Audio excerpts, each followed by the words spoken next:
Pessoal, nós vamos então aqui resolver as questões reflita do livro Química, Ciência Central, Brown e LeMay, das páginas 11, 13 e 23, tá certo?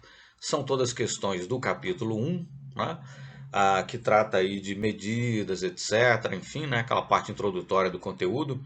Então são questões bastante simples, tá certo? Mas que, em todo caso, vale a pena resolver. Vamos lá então. A questão reflita da página 11, então, nos pergunta assim: quando dizemos que o chumbo é um metal mais denso que o alumínio, estamos falando de uma propriedade extensiva ou intensiva, né? Lembrar que propriedades extensivas são aquelas que dependem da quantidade, né? Como massa, volume, né? E propriedades intensivas são aquelas que não dependem da quantidade, não importando qual seja a quantidade que você utilize para mensurá-las, né? O valor será o mesmo, por exemplo, temperatura, né? E aí, no caso, estamos falando de densidade. A densidade é uma propriedade intensiva, não depende do volume, né? Se você, por exemplo, utilizar 1.000 litros, 1 litro ou 1 ml de água para medir a densidade da água, você vai medir exatamente a mesma densidade, 1 grama por centímetro cúbico, né? Então, se está a falar aí de densidade, e a densidade é uma propriedade intensiva, porque não depende da quantidade, né? Se eu utilizar uma massa maior ou menor de chumbo, maior ou menor, né, de alumínio, para medir a densidade desses metais, eu vou medir exatamente a mesma densidade, né? Agora, é importante observar que a densidade, muito embora seja uma propriedade intensiva, ela é a razão entre duas propriedades extensivas, né? Porque densidade é a razão, a relação entre massa e volume, né? Massa dividido pelo volume. Massa dividido pelo volume correspondente que aquela massa ocupa, né? Então é uma relação entre duas propriedades extensivas, mas a densidade, que é a razão entre massa e volume, é uma propriedade intensiva, porque não depende da quantidade aí, né, de amostra que nós estejamos utilizando para mensurar então a densidade, tá certo? Então, nesse caso, propriedade intensiva. Densidade é uma propriedade intensiva. A questão reflita da página 13 nos pergunta: qual dessas transformações é física e qual é química? Explique, né? As plantas produzem açúcar a partir de dióxido de carbono e água. Bom, é a conhecida fotossíntese, né? Então, dióxido de carbono mais água, e utilizando aí, né, a radiação eletromagnética proveniente do Sol, daí falar-se em fotossíntese, né? Uma síntese que é feita com o auxílio de fótons, né? Com o auxílio de luz, grosso modo falando, né? Então, dióxido de carbono e água, e mais, né, a energia do Sol, enfim, utilizando a energia da radiação eletromagnética proveniente do Sol, dióxido de carbono e água são convertidas em açúcar, né? Essa é uma típica transformação química, né? Duas substâncias aí são convertidas em outra, né? No caso aí, enfim, açúcar e oxigênio também. Mas enfim, uma transformação química com certeza. Há uma reação química, é uma transformação química, portanto. O vapor de água no ar forma orvalho, né?